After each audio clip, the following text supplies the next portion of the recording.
दोस्तों अब हम शुरू करते हैं अपनी स्टोरी को रीड करना।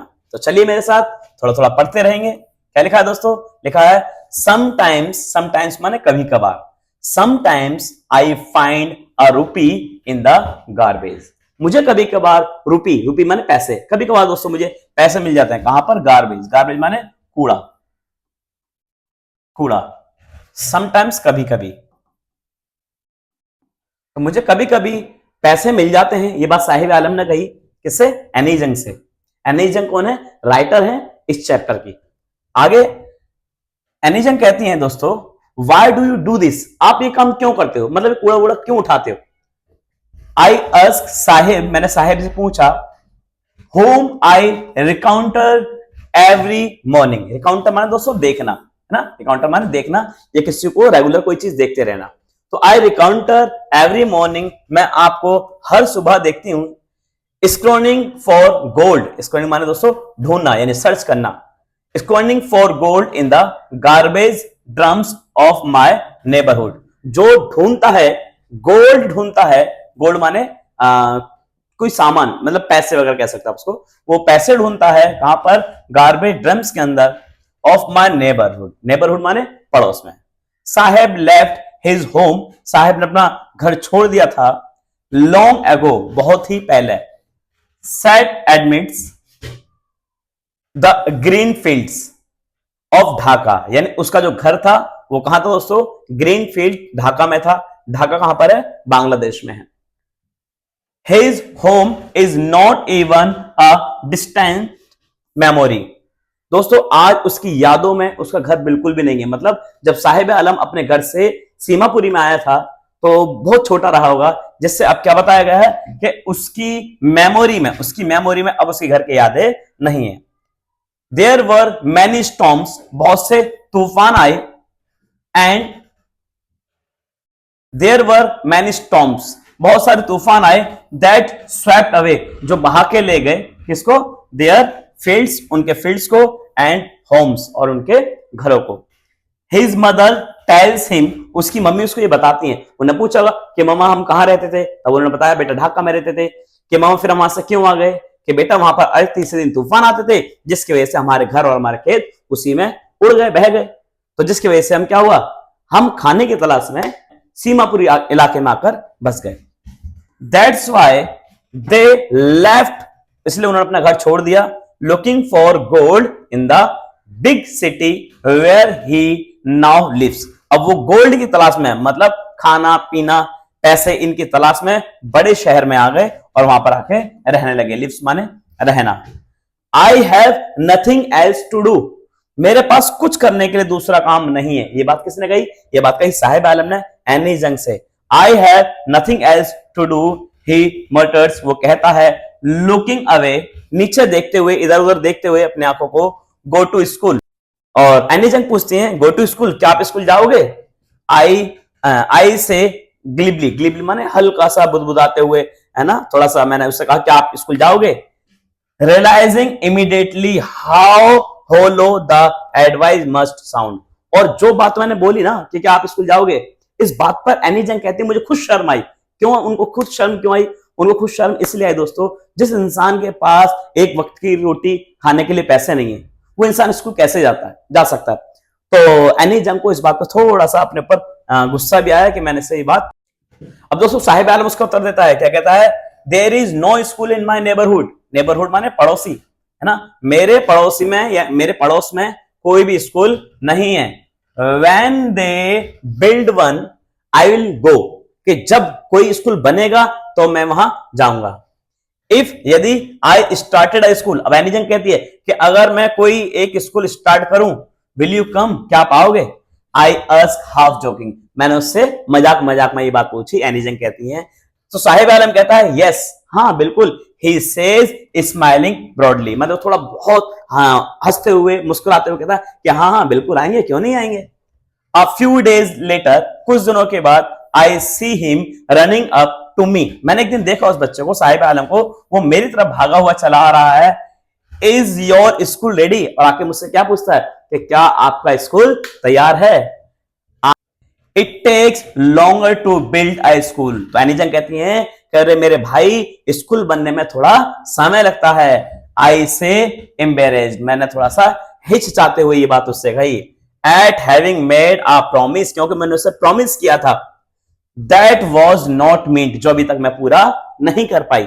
बट लेकिन promise like mine abound in every corner of his bleak world. मतलब दोस्तों अब एनी जंग कहती हैं कि सोचते अपने दिमाग के अंदर सोचते, क्या सोचती हैं कि ऐसे जो प्रॉमिस हैं उसको हर कोने में यानी हर तरफ कहे गए होंगे। जैसे दोस्तों उससे किसी ने वादा किया होगा कि कल हम आपको जो है पैंट देंगे या कोई शर्ट देंगे या हमारे पास पुरानी टी शर्ट पड़ी या वो ले जाना। तो दो लोग ऐसे वादे तो कर देते हैं लेकिन वो वादे ज्यादातर पूरे नहीं होते। आफ्टर मंथ्स, कई महीनों बाद, ऑफ नोइंग हिम, उसको जानने के बाद, यानी मैंने उसको कई महीने सब जान पहचान हो गई हमारी, कई महीनों बाद क्या होता है, I asked him his name, मैंने उससे उसका नाम पूछा है। एनी जंग ने उससे उसका नाम पूछा। अब वो क्या कहता है, साहिब आलम, मेरा नाम क्या है, साहिब आलम है। ही अनाउंसेस, वो अनाउंस करता है, वो कहता है। He does not know what it means. अब दोस्तों एनी जंग दिमाग में सोचती है, अरे मेरे भाई बताओ, इसको तो अपने नाम का जो है मतलब भी नहीं पता है। अगर कहीं इसको इसके नाम का मतलब पता लग जाए ना, देखा ना, if he knew it meaning, if he new it's meaning, अगर उसको इसका मीनिंग पता लग जाए, इसके नाम का मतलब पता लग जाए, जिसका मतलब क्या है, लॉर्ड ऑफ द यूनिवर्स, यानी पूरे यूनिवर्स, पूरे ब्रह्मांड का भगवान ईश्वर, अगर उसको पता चल जाए तो मेरे ख्याल से he would have a hard time believing it, शायद उसको इस बात पर भरोसा नहीं होगा। वो अनअवेयर है, मतलब अनअवेयर है, जागरूक नहीं है, अनअवेयर है of what his name represents, यानी उसका नाम, उसके नाम के क्या मायने हैं, वो अभी उससे अनजान है दोस्तों।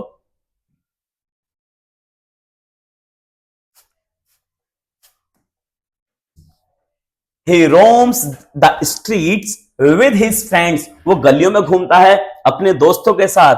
An army of barefooted boys, या an army of barefoot boys, जो आर्मी, आर्मी माने एक सेना है, बेयरफुट, बेयरफुट माने नंगे पांव जो होते हैं, जिनके पैरों में चप्पल नहीं होती है, उन बॉयज की एक आर्मी है। हु अपीयर्स, जो दिखाई देते हैं, लाइक द मॉर्निंग बर्ड्स, जो कैसे दिखाई देते हैं, जैसा मॉर्निंग में बर्ड्स दिखाई देते हैं ना, झुंड के झुंड आ जाते हैं एक साथ, बर्ड्स पक्षी आ जाते हैं, उसी तरह से दिखाई देते हैं। एंड और डिसअपियर माने गायब हो जाते हैं। एट नून, यानी वो लोग सुबह सुबह तो दिखाई देते हैं और दोपहर तक बिल्कुल क्या हो जाते हैं, गायब हो जाते हैं। ओवर मंथ्स, कई महीनों बाद, I have come to recognise each of them, एनजन कहती है कि कई महीनों के बाद मैं उस ग्रुप के हर एक व्यक्ति को, हर एक बच्चे को पहचानने लग गई। Why aren't you wearing chappals, अब उसमें से एक बच्चे से, I ask one, एक बच्चे से एनी जंग पूछती है कि आप चप्पल्स क्यों वेयर नहीं करते हो, वेयर माने पहनना, आप चप्पल क्यों नहीं पहनते हो। My mother did not bring them down from the shelf, shelf माने किसको बोलते हैं, सेल्फ माता, जो मचान होता है ना, उस मचान को कहते हैं। कहता है कि मेरी मम्मी उसको नीचे नहीं उतारती उन चप्पलों को। He answered simply, और वो सिंपली इस बात का आंसर देता है।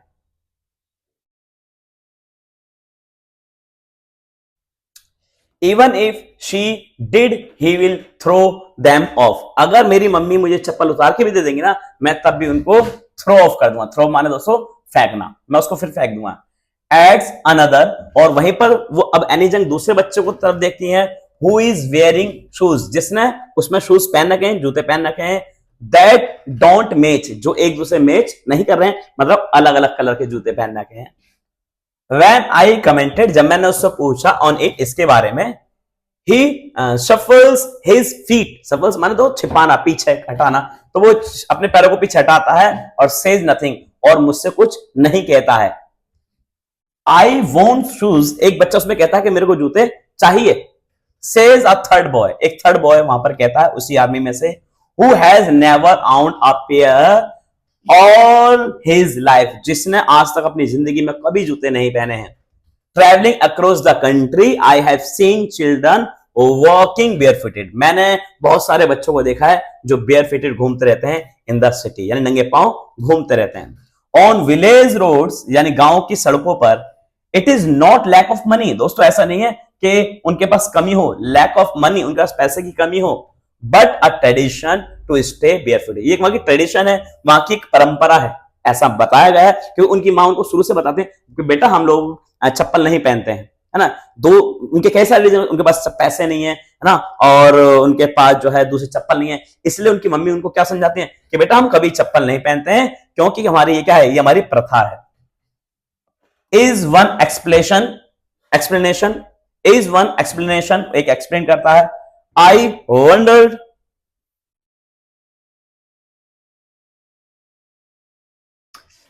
If this is only an excuse to explain, ये तो केवल उनका एक बहाना है एक्सप्लेन करने का, away a perpetual state of poverty, वो केवल एक बहाना है अपनी गरीबी को छिपाने का।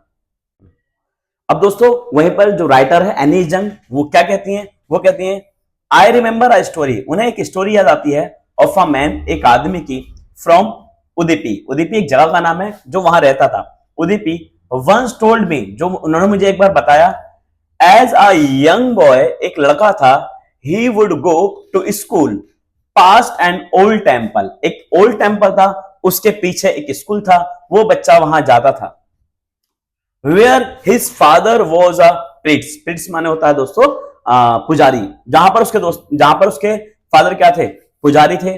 He would stop briefly at the temple, और वो टेम्पल यानी मंदिर के सामने रुकता था और हाथ जोड़ता था, और दोस्तों and pray for a pair of shoes, और वहां पर वो एक जोड़ी जूते के लिए प्रेयर क्या करता था, भगवान मुझे एक जोड़ी जूते दिलवा दे।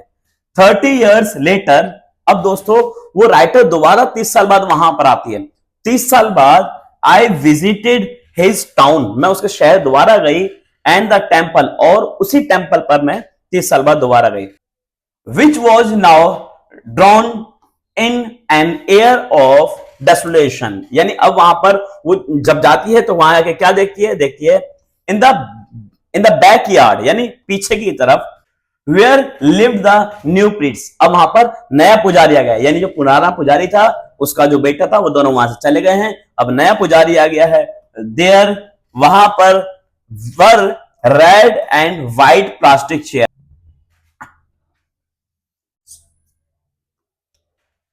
रेड और व्हाइट कलर की प्लास्टिक की चेयर रखी हुई है। A young boy dressed in a grey uniform, और एक बच्चा है जिसने ग्रे कलर की यूनिफॉर्म पहन रखी है, वेयरिंग सॉक्स, सॉक्स पहन रखे हैं, एंड शूज पहन रखे हैं, arrive painting and through his school bag, वो हाफता हुआ आता है और अपने स्कूल के बैग को फेंकता है, ऑन अ फोल्डिंग बैग, एक फोल्डिंग बेड पर यानी फोल्डिंग पलंग पर, लुकिंग एट द बॉय, उस बच्चे को देखते हुए, आई रिमेंबर, मुझे याद आया, the prayer another boy had made to the goddess when he had finally got a pair of shoes, अब जो बच्चा है उसने अपनी जो प्रेयर है वो पूरी कर ली है, फाइनली उसने शूज प्राप्त कर लिए हैं, पा लिए हैं उसने। लेट नेवर लॉस, और वो प्रेयर कर रहा है कि वो कभी ना खोएं उनको, यानी अब उनके शूज कभी भी ना खोएं। The goddess had granted his prayer, और गॉडेस यानी भगवान ने उसकी जो प्रार्थना है वो सुन ली है। Young boys like the son of the priest now wear shoes, अब वो जो बच्चा है जो प्रीट्स यानी उस पुजारी का जो बेटा है वो अब जूते पहनता है, बट लेकिन many others like the rag pickers, लेकिन और भी दूसरे जो रैक पिकर्स हैं, जो कूड़ा उठाने वाले हैं, इन माई नेबरहुड, मेरे पड़ोस में, रिमेन शूजलेस, आज भी उन बच्चों ने जूते नहीं पहने हैं। My acquaintance with the barefooted rag pickers, मेरी जान पहचान हो गई थी उन बेयरफिटेड रैक पिकर्स मतलब कूड़ा बीनने वालों से, लीड्स मी टू सीमापुरी, जिनकी वजह से मैं सीमापुरी जा सकी। ये बात कह रही है कौन, राइटर एनी जंग। A place on the periphery of Delhi yet meals away from it, यानी ये इलाका कौन सा, सीमापुरी का, ये मील्स यानी कई कोस दूर है, मेट्रोफोरिकली माने सीमापुरी दिल्ली से बहुत दूर है। Those who live here are squatters, जो यहां रहते हैं वो स्क्वेटर्स है। स्क्वेटर्स कौन होते हैं दोस्तों? स्क्वेटर्स वो होते हैं जो कहीं भाग के कहीं आ जाते हैं और वहां उस जगह पर अपना कब्जा कर लेते हैं, और हम उसको स्क्वेटर्स कहते हैं। वो लोग हैं जो स्क्वेटर्स हैं, वो कैम फ्रॉम बांग्लादेश, जो कहां से आए हैं? बांग्लादेश से आए हैं। बैक इन 1971, जो 1971 में आए थे दोस्तों। क्यों आए थे आपको पता होना चाहिए, क्योंकि जब 1971 में बांग्लादेश आजाद हुआ था पाकिस्तान से, यानी अलग हुआ था, तो उस दौरान कुछ लड़ाई, कुछ दंगे हुए, जिसकी वजह से बांग्लादेश के वो लोग सीमापुरी आ गए। Saheb's family is among them, यानी साहेब की, यानी साहेब आलम की भी फैमिली उनमें से एक है। Seemapuri was then a wilderness, wilderness माने खाली इलाका, वो उस समय बिल्कुल खाली इलाका था। इट वॉज स्टिल, लेकिन आज भी वो ऐसा ही है, बट लेकिन it is no longer empty, लेकिन आज वो खाली नहीं है, यानी वहां पर लोग आज बहुत ज्यादा तादाद में रहने लगे हैं। इन स्ट्रक्चर ऑफ मड, यानी मिट्टी के घर बनाकर वहां पर वो लोग रहने लगे हैं। विद रूफ्स ऑफ टिन, यानी वहां पर टीन की, यानी जो तिरपाल वगैरह है, जो तिरपाल वगैरह है उनकी टीन की वहां पर छत बना रखी है। डिवोर्ड ऑफ स्वैग, यानी वहां पर कोई बाथरूम वगैरह नहीं है ना। ड्रेंच और रनिंग वाटर, यानी वहां पर किसी पानी की, खाने पीने की कोई सुविधा नहीं है। लिव 10,000 रैक पिकर्स, और सीमापुरी में लगभग 10,000 लोग रहते हैं। They have lived here for more than 30 years without an identity, यानी वो लोग यहां पर रह रहे हैं, लिव माने रहना, वो लोग यहां पर रह रहे हैं दोस्तों मोर देन 30 years, यानी 30 साल से भी ज्यादा रह रहे हैं यहां पर, विदाउट एन आइडेंटिटी, और उनकी कोई वहां पर पहचान नहीं है, उनके पास कोई पहचान नहीं है। विदाउट परमिट, कोई परमिशन नहीं है उनके पास, विदाउट परमिट के रह रहे हैं, बट लेकिन विद राशन कार्ड से, लेकिन उनके पास एक राशन कार्ड तो है। That gets name on voter list, जिसकी वजह से उनका वोटर लिस्ट में नाम आ जाता है। एंड और enable them to buy grain, यानी वहां पर वो क्या है, उनसे थोड़ा बहुत जो है राशन कार्ड से थोड़ा बहुत खाना वाना खरीद लेते हैं, है ना, यानी राशन वगैरह ले लेते हैं राशन कार्ड से।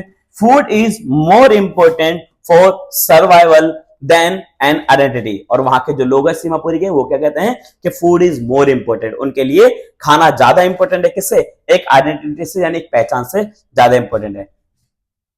If at the end of the day, अब राइटर क्या कह रही है, वो कह रही है कि दिन के आखिरी में, डे के आखिरी में, we can feed our families, यानी अगर हम अपने फैमिली को खाना दे सकते हैं, and go to bed without an एच स्टमच, यानी हमारा पेट भरा हुआ है, यानी हम पेट भरा हुआ है, हम बेड पर सोने के लिए जा रहे हैं, तो हमारे लिए यही सब कुछ है।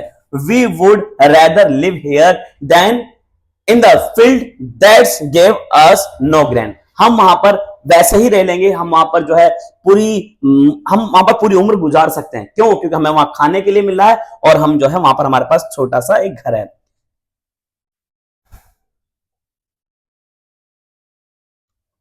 Say a group of women in tattered sari, sari माने साड़ी, टैट्रेड माने फटी हुई, ये लेडीज वो हैं जो ये बात कहती हैं कि अगर हम दिन के समय अपने फैमिली वालों को खाना दे पा रहे हैं और सही से बेड पर जा पा रहे हैं, तो हमारे लिए चीज इनफ है ना। और जो लड़कियां, जो लेडीज है फटी साड़ी में बैठी हुई बात कर रही हैं, वो लेडीज ये बात कह रही हैं। व्हेन आई आस्क्ड देम, जब मैंने उनसे पूछा, why they left beauty land, यानी ब्यूटी लैंड यानी उन्होंने ढाका को कहा है। ढाका कहां पर है दोस्तों? ढाका है बांग्लादेश में, है ना। और जब एनी जंग कहते हैं, मैंने उनसे पूछा कि उसने उस ब्यूटी लैंड को क्यों छोड़ा, of green fields and reverse, वहां पर ग्रीन फील्ड्स है, रिवर है, यानी ढाका में जहां से ये लोग आए। राइटर पूछते कि तुमने उसको क्यों छोड़ा, तो वो कहते हैं wherever they find food, उनको जहां भी खाना मिलता है, दे पिच देयर टेंट्स, और वहां पर अपने टेंट्स, अपने घर बना देते हैं, अपने टेंट्स लगा देते हैं। दैट बिकम्स टेंट्स होम, वो वहां पर टेंट्स के, यानी अपने टेंट वाले घर वहां पर बना लेते हैं। Children grow up in them, बच्चे वहीं पर बड़े हो जाते हैं। बिकमिंग पार्टनर्स इन सर्वाइवल, और कुछ समय बाद वो हमारे भी पार्टनर बन जाते हैं, यानी हमारी रैक पिकिंग में हमारी हेल्प करते हैं। एंड और सर्वाइवल इन सीमापुरी मींस, अगर सीमापुरी इलाके में सर्वाइवल करना है तो मतलब क्या करना पड़ेगा? रैक पिकिंग करनी पड़ेगी, यानी कूड़ा बीनना पड़ेगा। थ्रू द इयर्स, कई सालों से, it has accurate the preparations of a fine art, ये उनकी कला है, उनकी आर्ट है ये ना। Garbage to them is gold, garbage माने कूड़ा, कूड़ा उनके लिए क्या है दोस्तों, एक गोल्ड है, सोना है। It is their daily breed, और ये उसका क्या है, डेली का खाना है, वहीं से खाना उनको प्रोवाइड होता है। A roof over their head, यानी जो आज उनके घर पे, जो उनके छत पे, यानी आज उनके सर पे जो छत है ना दोस्तों, वो उसी रैक पिकिंग की वजह से है, यानी उसी गार्बेज की वजह से है। Even if it is a leaking roof, अगर उनके पास एक लीकिंग रूफ भी है ना, जो छत टपक रही है, वो भी अगर उनके पास है ना, but for a child it is even more, उसके लिए वो भी बहुत बड़ी बात है। यानी दोस्तों वो ये दिखाना चाह रहे हैं कि वो कितनी गरीबी में रह रहे हैं, वो कितना संघर्ष वहां पर कर रहे हैं, केवल किसकी वजह से, अपने बच्चों को पालने की वजह से। आई समटाइम्स फाइंड अ रूपी, साहिब आलम कहता दोस्तों कभी कभार उसको उसके अंदर पैसे मिल जाते हैं। इवन अ 10 रुपीज नोट, साहिब से, साहिब कहता है कि कभी कभार मुझे 10 का नोट भी इसके अंदर, यानी गार्बेज के अंदर, यानी कूड़े के ढेर के अंदर मिल जाता है। His eyes lighting up, lighting मतलब दोस्तों चमक उठना, उसकी आई चमक उठती हैं जब उसको 10 या 5 रुपए का नोट उस गार्बेज के अंदर मिल जाता है। Sometimes I find a rupee, Sahib आलम कहते हैं दोस्तों कभी कभार मुझे उसके अंदर क्या मिल जाता है, अ रुपी मतलब 1 रुपया मिल जाता है। इवन अ 10 रुपीज नोट, और कभी कभार मुझे इसके अंदर 10 का नोट भी मिल जाता है। साहिब से, साहिब कहता है हिज आईज लाइटिंग अप, और उसकी आंखें दोस्तों लाइटिंग मतलब चमक उठती हैं, उसकी आईज चमक उठती हैं। When you can find a silver coin in a heap of garbage, यानी वो अब जो एनी जंग है वो कहते हैं कि आपको जो पैसे हैं, कॉइन्स हैं, कब इसके अंदर मिलते हैं, और कहती हैं वो यू डोंट स्टॉप, आप स्टॉप नहीं करोगे, आप नहीं रोकोगे। स्कॉर्चिंग माने स्क्रॉनिंग, स्क्रॉनिंग माने दोस्तों ढूंढना, आप इसको ढूंढना नहीं रोकोगे। For there is hope of finding more, आप क्या चाहते हो उसके अंदर कि इसके अंदर और पैसे मिले, और भी कुछ मिले, तो आप इसको, जब तक आपके दिल में और की इच्छा बंद नहीं होगी, जब तक आप इसको जो है फाइंड करना नहीं रोकोगे। It seems that for children garbage has a meaning different, दोस्तों अब एनी जंग कहती हैं कि जो गार्बेज है, जो कूड़ा है ना, वो जो गार्बेज का कूड़ा है ना दोस्तों, ये बच्चों के लिए एक अलग इसका मीनिंग है। क्या मीनिंग है? From what it means to their parents, और दोस्तों उसके जो पेरेंट्स हैं, यानी जो साहिब आलम है, उनके जो पेरेंट्स हैं, उनके लिए उस गार्बेज का मतलब कुछ और है, मतलब कुछ और मीनिंग है। फॉर द चिल्ड्रन, देखिए दोस्तों बच्चों के लिए क्या मतलब है, it is wrapped in wonder, for the elders it is a means of survival, यानी दोस्तों जो बच्चों के लिए है इसका मतलब वो रैप्ड है, मतलब पैसे मिल जाना, केवल अपना खाना पीना चल जाए, या अपने जेब में थोड़े से पैसे आ जाएं, वो है। लेकिन दोस्तों जो फैमिली है उसके लिए तो उसकी पूरी जिंदगी है वो कूड़ा, मतलब पूरी लाइफ को अगर वो सरवाइव कर रहे हैं, लाइफ को अगर जी रहे हैं, तो केवल किसकी वजह से दोस्तों, उस गार्बेज की वजह से, उस कूड़े की वजह से। वन विंटर मॉर्निंग, एक दिन सुबह का समय था, I see Saheb standing by the fenced gate of the neighbourhood club, दोस्तों एक बार वो एनी जंग साहिब आलम को देखती है कि वो खड़ा हुआ है एक फेंस्ड गेट के पास, जो उसके पड़ोस में है, वॉचिंग 2 यंग मैन ड्रेस्ड, और 2 व्यक्तियों की ड्रेस को वो देख रहा होता है। In winter, sorry, watching 2 young man dressed in white, और 2 व्यक्तियों को देखता है जिसने ड्रेस व्हाइट पहन रखी है, और प्लेइंग टेनिस, और वो क्या खेल रहे हैं दोस्तों, टेनिस का गेम खेल रहे हैं। I like the game, Sahib Alam कहता है कि ये गेम मुझे बहुत अच्छा लगता है। ही हम्स, वो कहता है content to watch it standing behind the fence, और वो फेंस के पीछे बैठकर उस पूरे गेम को देखता है। आई गो इनसाइड, वो कहता है कि मैं कभी कभार जाता हूं, I go inside when no one is around, मैं कभी कभार उस मैदान में चलाता हूं जब कोई यहां पर नहीं होता। ही एडमिट्स, वो मानता है, the gate keeper let me use the swing, यानी मुझे जो मुझे यहाँ का गेट कीपर है वो मुझे अंदर जान देता है, और मैं अपनी इच्छाओं को अंदर पूरा करता हूं। Saheb too is wearing tennis shoes, आज तो साहिब ने भी वो टेनिस के शूज पहन रखे हैं। That looks strange over his discoloured shirt and shorts. दोस्तों जो उसने शर्ट जो कपड़े उपड़े पहन रखे ना जो साहिब आलम ने, वो उसके ऊपर एकदम डिस्कलर्ड मतलब बिल्कुल भद्दे लग रहे हैं, बिल्कुल अलग लग रहे हैं। Someone gave them to me, वो कहता है कि ये मुझे किसी ने दिए थे।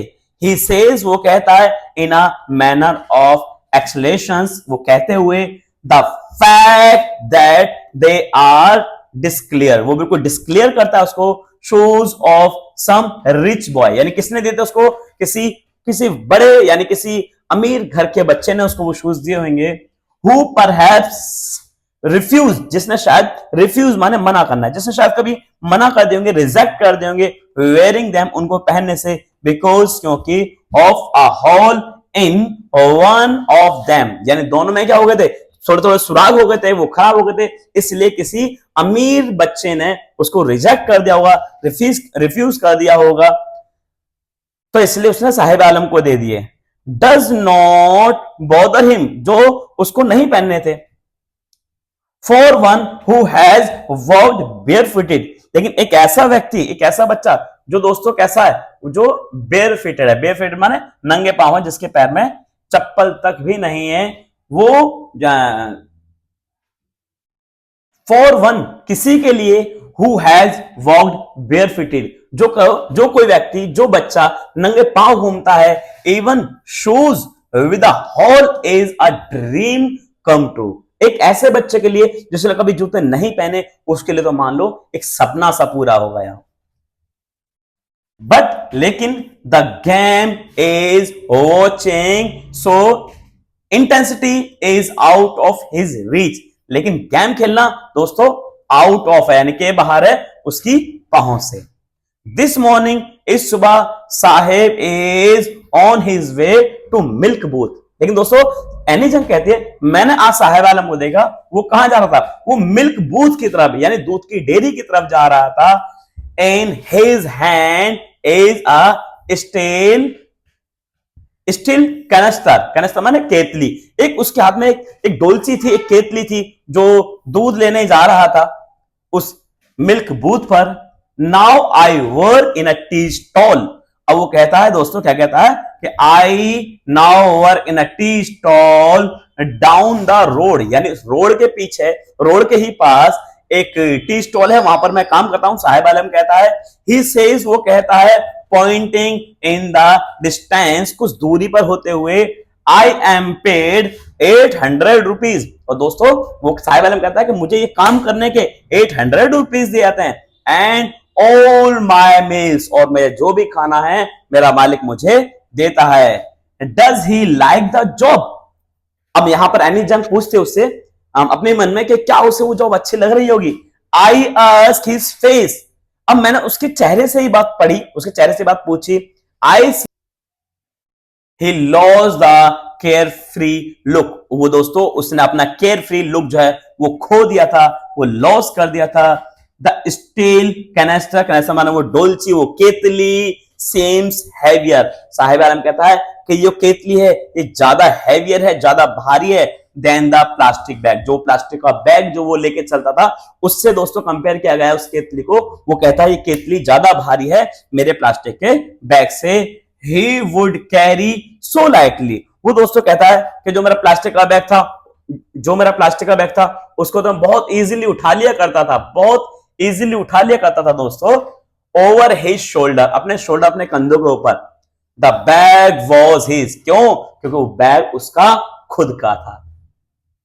द कैनेस्टर यानी केतली बिलोंग्स टू द मैन, लेकिन वो केतली है वो जो जैसे चाय करते हैं, वो बताता है कि वो एक ऐसे व्यक्ति की है हु आउंस द टी, जो टी बनाता है, जो चाय का ओनर है यानी शॉप का ओनर है, वो केतली उसकी है, लेकिन वो कहता है कि वो बैग तो मेरा खुद का था, मैं वहां पर अपना खुद का मालिक था। Saheb is no longer his own master, master माने मालिक, दोस्तों साहेब आलम कहता है कि अब मैं खुद का मालिक नहीं हूं, यानी दोस्तों अब साहेब आलम केवल ये बताना चाह रहा है कि मैं पहले सही था, मैं पहले अच्छा कमाता था, अब शायद थोड़ा सा मैं सब खुश नहीं हूं। उम्मीद करता हूं दोस्तों ये स्टोरी आपको समझ आई होगी। अगली वीडियो के अंदर हम आपको बताएंगे मुकेश की कहानी। जब तक के लिए ध्यान रखिए अपना।